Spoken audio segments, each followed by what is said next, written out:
Olá, meus amigos, olá, minhas amigas do Legislação Integrada. Aqui quem fala é o professor Bruno Valente e a nossa conversa de hoje é sobre o informativo de número 1089 do STF, informativo repleto de decisões muito importantes.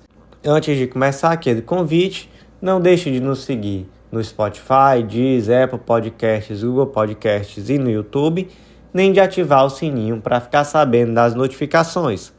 Segue a gente também no Instagram, @legislação_integrada, onde todo dia tem novidade. E por último, mais importante de todos os convites, acesse legislaçãointegrada.com.br. Lá você vai conhecer o Clube da Lei, nosso clube de membros, que te dá acesso a todos os materiais de lei seca e jurisprudência e a mais de 100 planos de leitura focados em editais específicos ou planos base de carreiras, e além de tudo que você precisa para um estudo completo, organizado e atualizado de lei seca e jurisprudência. Então, vem fazer parte do nosso clube e nos acompanha também para ficar sabendo da grande novidade que está para sair, que é o nosso curso de organização de estudos para concursos públicos. Gente, o curso está muito legal, já está todo pronto, só estamos aguardando realmente o pessoal do marketing terminar os pontos finais, mas vocês vão ver como tá muito legal e vai te ajudar demais em todas as etapas do teu estudo. Então, vem fazer parte também desse curso, que muito em breve vai ser lançado e tem condições muito especiais de lançamento. Então, nos acompanhe para não perder essas condições. Primeiro julgado do dia, inserido na Constituição Federal. Destaque da seguinte forma: é constitucional dispositivo de lei federal que altera o regime de outorga da prestação regular de serviços de transporte terrestre coletivo de passageiros desvinculados da exploração de obras de infraestrutura, permitindo sua realização mediante mera autorização estatal, sem a necessidade de licitação prévia, desde que cumpridos requisitos específicos. E aí, gente, temos aqui a lei número 12.996 de 2014, que alterou a lei 10.233 de 2001 e determinou que para a prestação regular de serviço de transporte seria possível, em vários casos, uma mera permissão ou mesmo autorização da administração pública. E aí, quais seriam esses casos? Basicamente, gente, claro que a lei é mais complexa, traz ali situações, mas em síntese, são aqueles casos em que não há necessidade de exploração de infraestrutura. Como assim, professor? Por exemplo, uma linha de ônibus, onde a rua já está lá e você vai colocar o ônibus para passar por cima da rua. É diferente, por exemplo, de um metrô. Eu tenho que construir toda a estrutura do metrô. Então, aí realmente licitação, né? Mas, se a gente está falando, então, somente aqui de um transporte terrestre, de um transporte semiurbano e até mesmo veio o transporte ferroviário, sim, mas quando não for necessária a construção de infraestrutura, né, mas o simples transporte ferroviário naquela infraestrutura que já existe. E aí a pergunta é: esse tipo de previsão é constitucional ou sempre tem que licitar? Ou é possível, sim, que em determinados casos, cumprindo aqueles requisitos determinados em edital, seja possível, sem que haja prévia licitação, por meio de mera autorização ou permissão, essa exploração de serviço de transporte público? E a resposta é que é possível sim, em determinados casos, que não haja a licitação. E em vários momentos, os ministros aqui destacaram, especialmente aqui o relator, que foi o Luiz Fux, que dispensa de licitação não significa de forma alguma que vai faltar rigidez na seleção da transportadora, mas, na verdade, o que traz aqui é um incremento de competitividade. Por quê? Porque para que essa transportadora ela tenha a possibilidade de receber essa autorização, essa permissão, ela vai ter que cumprir requisitos. Então, necessariamente, ela vai ter que ter ali um mínimo de qualidade, um mínimo de atendimento daquilo que é exigido. E, por outro lado, você acaba trazendo a possibilidade de mais empresas, mais competitividade. Então, nesse caso, realmente não seria necessária a licitação. próximo julgado do dia inserido na Constituição Federal, e foi uma tese fixada na ADI 6433 do Paraná, e a tese ficou da seguinte forma: é constitucional a instituição de órgãos, funções ou carreiras especiais voltadas à consultoria e assessoramento jurídico dos poderes judiciário e legislativo estaduais, admitindo-se a representação judicial extraordinária exclusivamente nos casos em que os referidos entes despersonalizados necessitem praticar em juízo, em nome próprio, atos processuais na defesa de sua autonomia, prerrogativas e independência face aos demais poderes, desde que a atividade desempenhada pelos referidos órgãos, funções e carreiras especiais remaneça devidamente apartada da atividade fim do poder estadual a qual se encontram vinculados. Qual é o motivo aqui desse debate? É o tal do princípio da unicidade da representação judicial dos estados e do DF, que deve se dar por meio de quem? Por meio de suas procuradorias. Então, a tendência do judiciário é sempre que vem algum determinado dispositivo legal que prevê a representação judicial de entes estatais, que não se dê por meio da Procuradoria Geral do Estado, a tendência é sempre a inconstitucionalidade da lei que criou esses cargos. E aí, muitas vezes, o STF dá uma interpretação no sentido, por exemplo, de que esses órgãos vão ter que se tornar órgãos de assessoramento da PGE, sem que representem sozinhos, isoladamente, o Estado ou o órgão em questão. Só que nesse caso concreto, trata-se aqui de uma especificidade.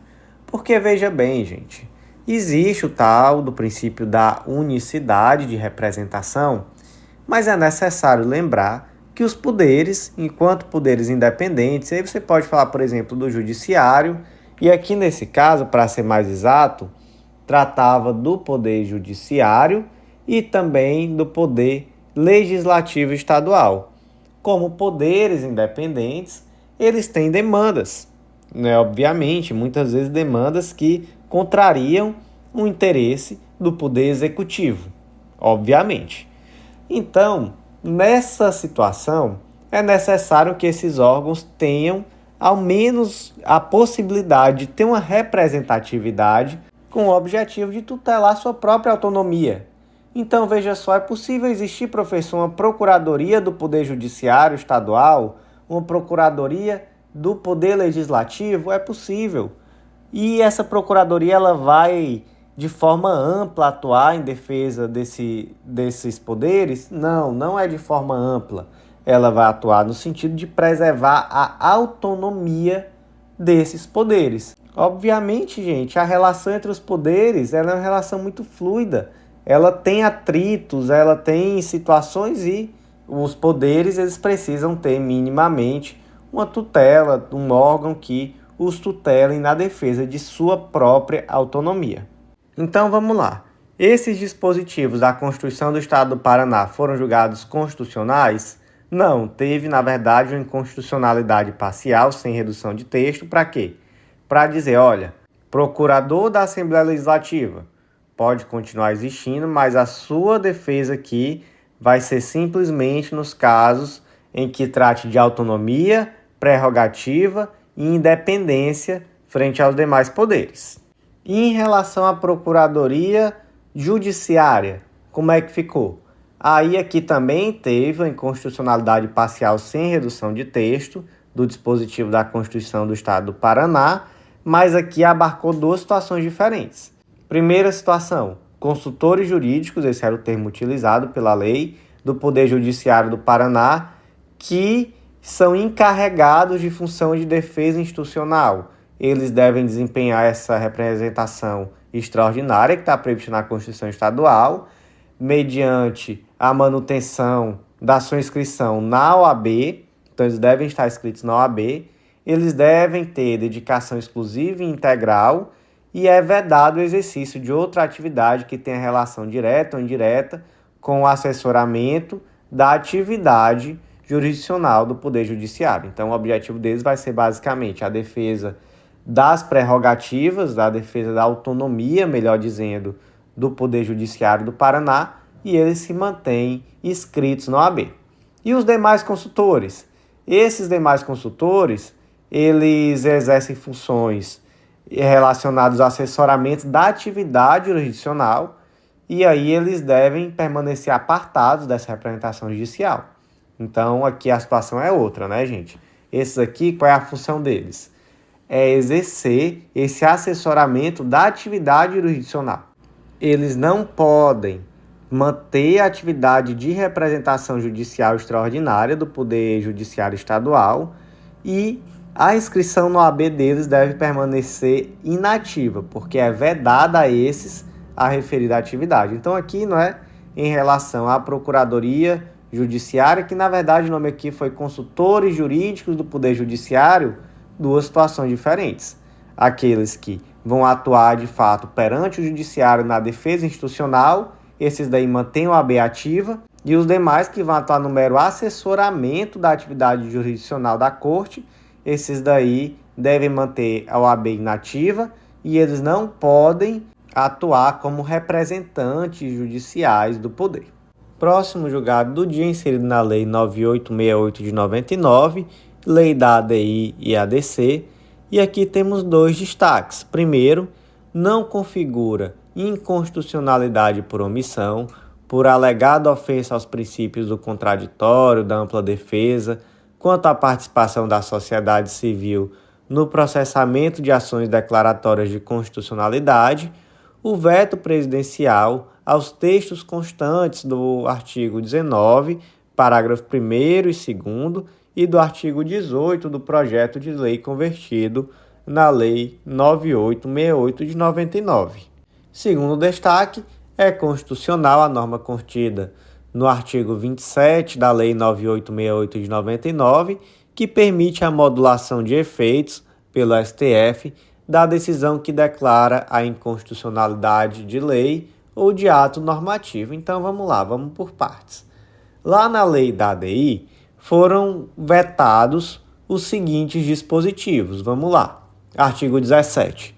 O relator determinará a publicação de edital no Diário de Justiça e no Diário Oficial, contendo informações sobre a propositura de ADC, o seu autor e o dispositivo da lei ou do ato normativo, e aí esse dispositivo foi vetado, e foram vetados também os parágrafos 1º e 2º do artigo 18. O artigo 18 caput não foi vetado, que ele diz que não se admite intervenção de terceiro no processo de ADC, mas os parágrafos foram. O que eles dizem? Os demais titulares referidos no artigo 103 da Constituição Federal poderão manifestar-se por escrito sobre o objeto da ADC no prazo de 30 dias a contar da publicação do edital que se refere ao artigo anterior, podendo apresentar memoriais ou pedir a juntada de documentos que reputem úteis para o reexame da matéria. Então aqui até uma consequência lógica, né? Não tem mais a publicação do edital, então também não tem como ter esse prazo após a publicação do edital. E parágrafo 2º, o relator, considerando a relevância da matéria e a representatividade dos postulantes, poderá, por despacho irrecorrível, admitir, observado o prazo estabelecido no parágrafo anterior, a manifestação de outros órgãos ou entidades. E aí o que se disse nessa ADI por omissão? Se disse que, olha, esses vetos prejudicam o contraditório, a ampla defesa, a participação popular nas ADCs, retirando, inclusive, o seu caráter democrático, etc. A STF concordou com isso? Não, porque disse que não há aqui um prejuízo à participação social nas ADCs, porque o relator ele pode requisitar informações, consultar peritos, designar audiência pública, ouvir depoimento de pessoas com experiência e autoridade na matéria, etc. E ainda se disse, olha, de fato, se fosse publicado esse edital e após essa publicação houvesse esse prazo para a manifestação dos demais interessados, claro que se ainda existisse isso, se isso não tivesse sido vetado, você teria aí, a princípio, um instrumento para uma participação mais efetiva dos demais legitimados. Só que nada impede também que os demais legitimados também proponham suas próprias ADIs e, posteriormente, essas ADIs tenham andamento conjunto. E isso, né, sob determinada perspectiva, até traz uma maior celeridade, né? Você, ao invés de ter publicação de edital, prazo, simplesmente quem quiser propõe sua própria ADI e em algum momento essas ADIs vão ser julgadas em conjunto. Então, se entendeu que não existia ali uma inconstitucionalidade desse veto. E o segundo ponto, gente, foi basicamente a alegação da inconstitucionalidade do artigo 27, que traz nada mais, nada menos do que a possibilidade de modulação de efeitos. O que o artigo 27 diz? Que ao declarar a inconstitucionalidade de lei ou ato normativo e tendo em vista as razões de segurança jurídica, de excepcional interesse social, poderá o STF, por maioria de 2/3 de seus membros, restringir os efeitos daquela declaração ou decidir que ela só vai ter eficácia a partir do seu trânsito em julgado ou de outro momento que venha a ser fixado. E aí, basicamente, isso é a modulação de efeitos, né? Hoje a gente é muito acostumado com isso, né, gente? De fato, não existe clima nenhum para declarar a inconstitucionalidade dessa possibilidade de modulação de efeitos, que é algo que já é corriqueiro, é algo que tem uma importância prática muito grande e que já é reconhecido de forma ampla. Só que lembrem-se que essa ADI tem 23 anos. Essa ADI foi proposta lá em fevereiro de 2000. Então, na época, isso aqui era uma novidade, né? Isso aqui, enfim, ainda trazia ali um debate. Só que, como essa ADI está sendo julgada 23 anos depois, então realmente hoje não existe nenhum clima, nenhuma possibilidade de se alegar a inconstitucionalidade da possibilidade de modulação de efeitos. Num caso concreto, aí você pode conversar uma coisa ou outra, uma situação ou outra, mas de fato o Instituto em si é de grande importância e realmente foi afastada também a sua inconstitucionalidade. Próximo julgado do dia, inserido na Lei número 14.020 de 2020, que trata sobre o Programa Emergencial de Manutenção do Emprego e da Renda no âmbito da Covid-19, mais uma daquelas várias leis de enfrentamento à pandemia, e o destaque aqui ficou da seguinte forma: o prazo de vigência das medidas que integram o Programa Emergencial de Manutenção do Emprego e da Renda, política pública de enfrentamento à pandemia da Covid-19, instituída pela Lei 14.020 de 2020, possui sentido inequívoco, de modo que não é possível interpretação diversa de sua literalidade, que é o quê? O prazo até 31 de dezembro de 2020. E aqui, basicamente, o partido político que propôs essa ação queria que essas ações que tinham por objetivo a manutenção de emprego e renda, esse programa emergencial, tivesse sua aplicação por um prazo maior do que aquele que estava previsto na Lei 13.979 de 2020. Qual era esse prazo? O prazo da Lei 13.979 de 2020 era enquanto estivesse vigente o Decreto Legislativo número 6. E esse decreto, ele trazia o estado de calamidade pública com efeitos até 31 de dezembro de 2020. Então o STF foi aqui pela literalidade, disse não, interpretação literal, não há dúvida aqui que o prazo previsto em lei é 31 de dezembro de 2020 e por isso não é possível dar qualquer outra interpretação que traga uma ampliação desse prazo. Próximo julgado do dia, inserido na Lei Orgânica da Magistratura, Lei Complementar número 35 de 79, destaca da seguinte forma: é inconstitucional por violar a competência da União para dispor sobre a magistratura brasileira, norma estadual que cria nova vantagem remuneratória. Qual era essa vantagem? Era o benefício de permanência em atividade para os magistrados do Poder Judiciário local. Lei aqui do Estado do Rio de Janeiro, lei número 1856 de 91, que trazia um benefício de permanência na atividade para os magistrados no percentual de 5% ao ano, que exceder os 30 anos de serviço público até o máximo de 25 anos. Então, o juiz ele fez 31 anos de serviço público, ele vai ter um adicional de 5%, 32 anos, 10%, 33, 15%, até chegar a 25% quando ele tiver 35 anos. Então, aí um benefício exclusivo para os magistrados do estado do Rio de Janeiro. Qual o problema disso? O problema, gente, é que a Lei Orgânica da Magistratura, Lei Complementar 35 de 79, ele diz lá no artigo 65 que, além dos vencimentos, poderão ser outorgados aos magistrados, nos termos da lei, as seguintes vantagens. E aí temos um rol com 10 vantagens que podem ser pagas, gratificações adicionais e etc. E o parágrafo 2º diz que é vedada a concessão de adicionais ou vantagens pecuniárias não previstas na presente lei, bem como em bases superiores aos limites nela fixados. Então, na verdade, aqui o que existe é uma vedação da criação de novos penduricalhos, né? Para usar aqui o termo mais informal, novas gratificações, etc., vantagens, além daquelas que estão previstas na legislação nacional. E essa legislação nacional, inclusive, ela tem iniciativa exclusiva do STF, e a gente sabe também que o objetivo disso é impedir, em primeiro lugar, né, garantir que exista algo uniforme em relação ao Poder Judiciário no âmbito nacional e também, né, coibir, aqui vou usar o mesmo termo do julgado, tá? A troca institucional de boas vontades entre os poderes locais.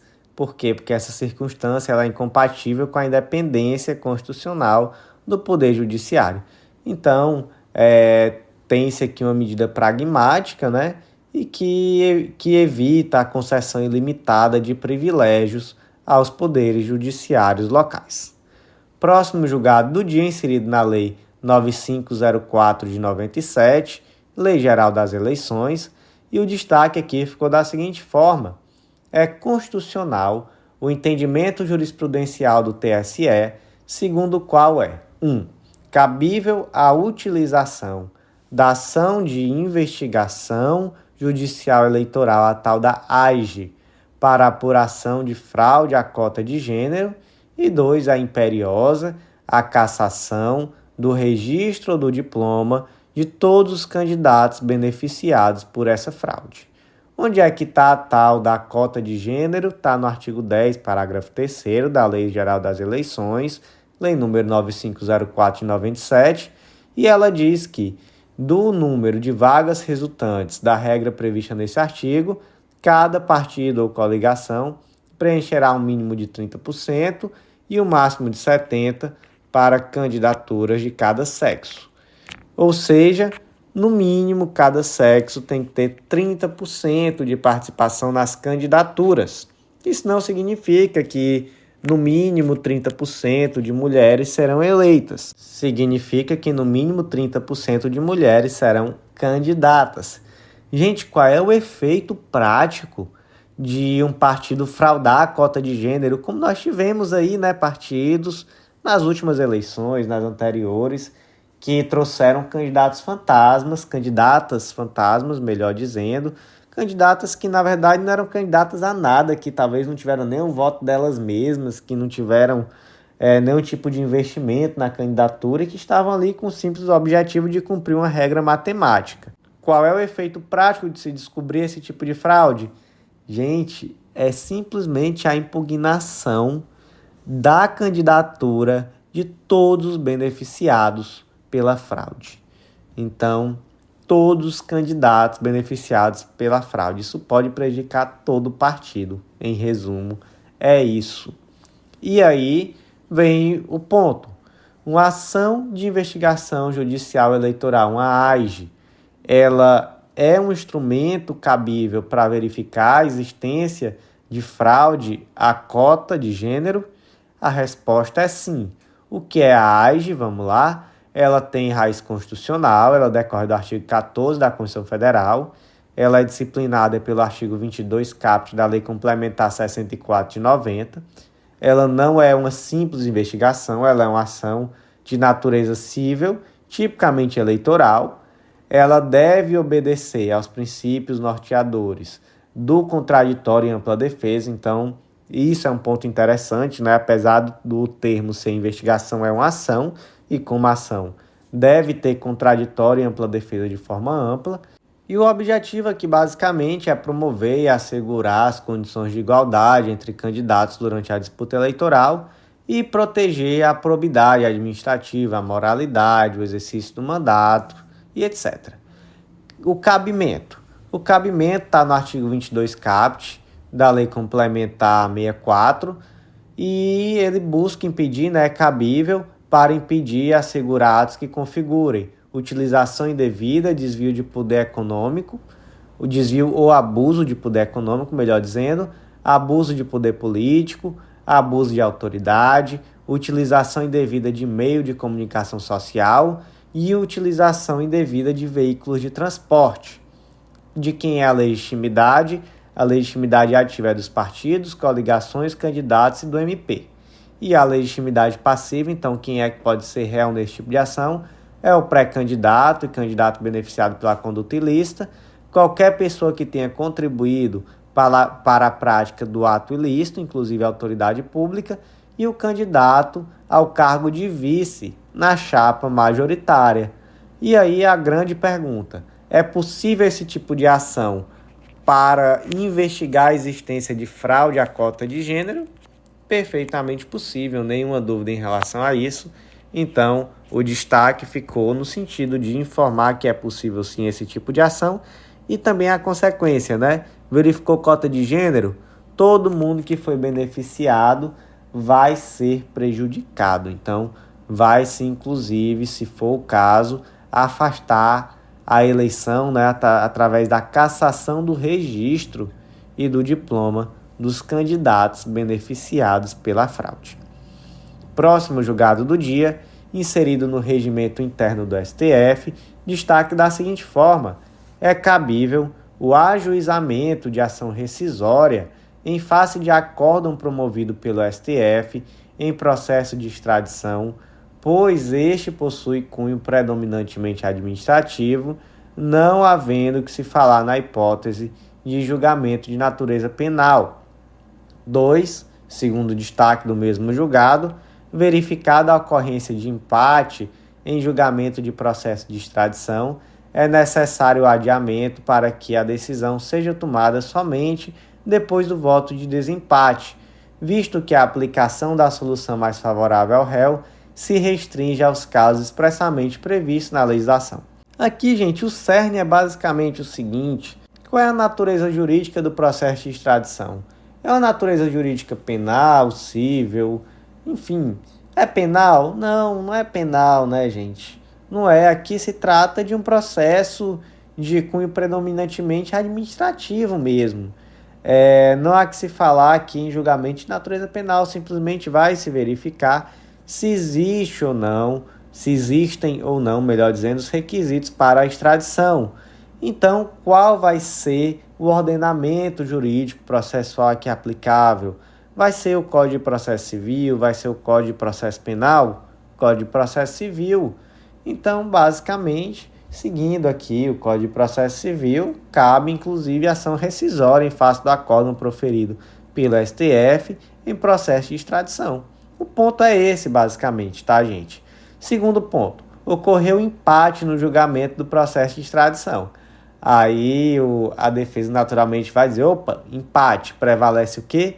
Prevalece a decisão mais favorável ao paciente ou ao réu, então não vai poder ser extraditado. Não, né? Não é por aí.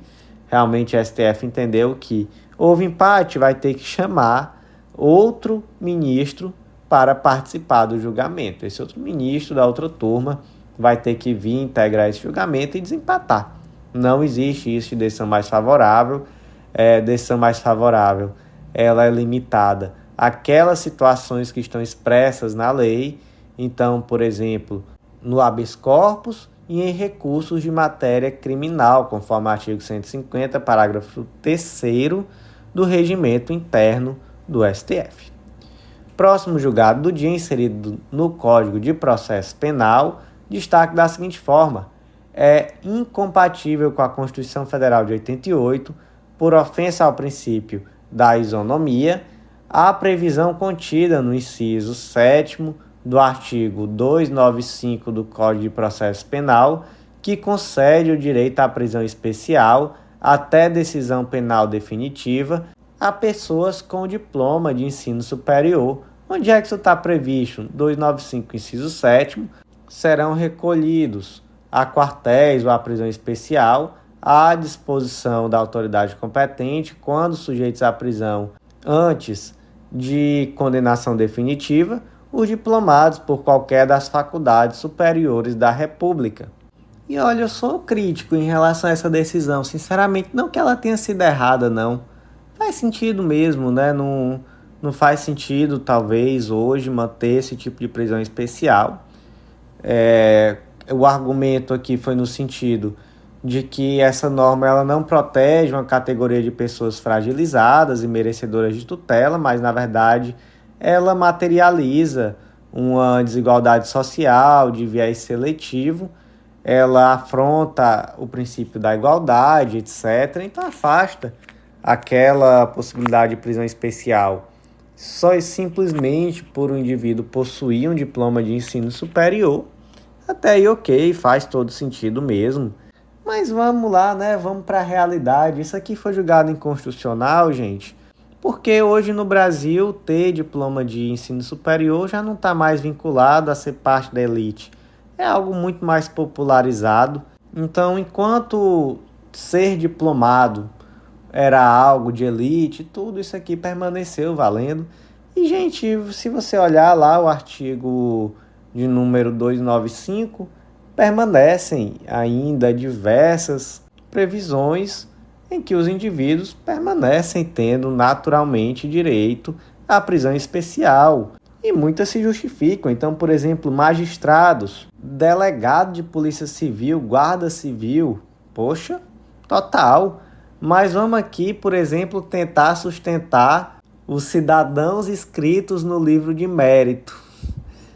Não sei. Ministro de confissão religiosa. Não sei também, né? Então, assim, vamos lá, né?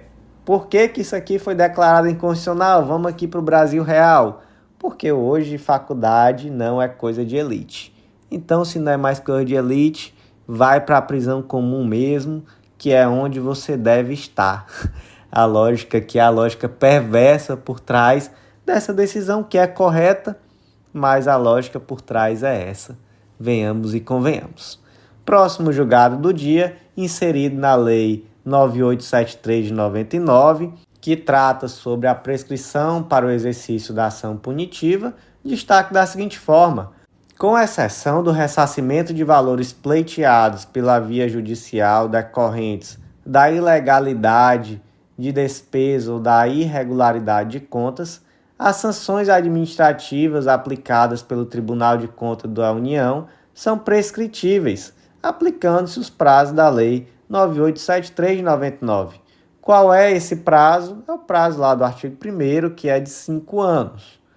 E aqui, esse julgado vem para retirar uma confusão, porque, de fato, lá na tese de repercussão geral, tema 897, se entendeu que não eram prescritíveis as ações fundadas em ato doloso tipificado na Lei 8429, que objetivavam ressarcimento ao erário. Só que aí começou-se a dar, em alguns momentos, uma interpretação muito ampla a isso, como se tudo fosse imprescritível, tudo que tratasse sobre ressarcimento ao erário também fosse imprescritível. E aqui, basicamente, se esclareceu que não, o prazo, em regra, é 5 anos. E quando que não vai incidir esse prazo de 5 anos? É na ação de ressarcimento ao erário que tenha como fundamento a prática de ato doloso tipificado na Lei 8429. Então, essa é a regra. Saiu disso, gente. Temos aqui simplesmente uma situação em que se fala que há uma ilegalidade de despesa, irregularidade de conta, etc. Isso daí é imprescritível? Não, não é imprescritível. Então, inclusive, as sanções administrativas aplicadas pelo TCU são prescritíveis e aplica-se aqui o prazo da Lei 9873, que é um prazo de 5 anos. E o último julgado do dia, gente, foi inserido no Código de Processo Civil e é um julgado muito importante.